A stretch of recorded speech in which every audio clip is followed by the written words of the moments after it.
Ce qui doit primer, ce n'est pas le véhicule, ce sont les idées. Il devient parfois nécessaire de brasser les choses et de forcer le jeu, à défaut de quoi on fait souvent du surplace.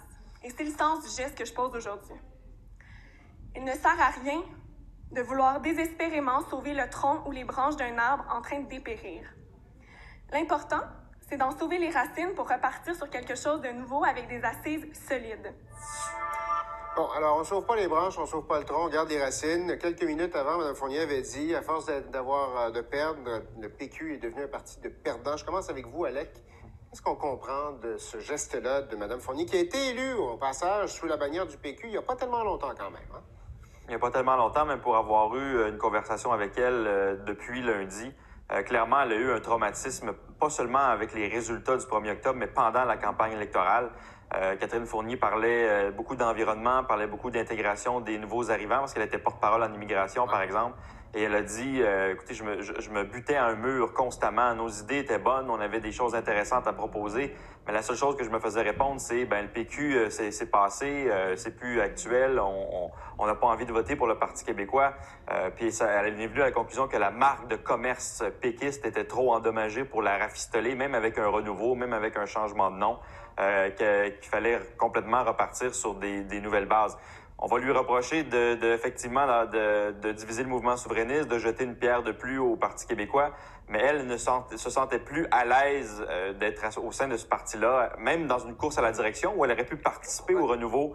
Elle a décidé que c'était trop peu, trop tard, puis elle a décidé de claquer la porte. Ça fait effectivement mal au PQ. C'est la plus jeune députée de l'Assemblée nationale, à 26 ans, la seule de la grande région de Montréal, là où le PQ est né. C'est sûr que ça n'a pas été une bonne semaine pour le Parti québécois, là. Michel, je devais réagir. Est-ce que la marque de commerce du PQ est si abîmée que ça, ou est-ce qu'on est rendu là? Elle est très abîmée, mais Mme Fournier n'est pas la seule à penser ça. Il y a beaucoup de péquistes qui ne sont pas souvent dans les exécutifs de comté ou dans l'appareil du Parti québécois. Il y a beaucoup de péquistes, d'abord, qui ont voté avec leurs pieds lors de la dernière élection, qui n'ont juste pas voté pour le Parti québécois. Des vieux militants péquistes que j'en connais, on en connaît tous. Et d'autre part, il y a beaucoup de gens qui ont passé beaucoup de temps dans l'appareil du PQ qui disent non, c'est plus possible, on ne sera pas capable. Cela dit, c'est pas la majorité. Il y a encore beaucoup de gens qui disent non, il faut recommencer, il faut reprendre, on a besoin de ce parti-là. Le problème, c'est est-ce qu'il y a encore un électorat pour un PQ 2.0 qui va plus parler de souveraineté? Ça, c'est loin d'être certain. Et encore moins un électorat qui soit conséquent et qui permette de prendre le pouvoir. Chantal, est-ce qu'il y a encore un électorat? Je veux réagir là-dessus. Il y a encore un électorat pour le Parti québécois, mais on a vu cette semaine une façon de réagir qui explique sur 20 ans combien le Parti québécois a perdu de tyrans dans la population. La virulence de la réaction à son départ, c'est à peu près la façon dont les péquistes ont accueilli chaque critique et chacun de ceux qui se sont levés pour dire « il y a un problème, ça ne marche pas ».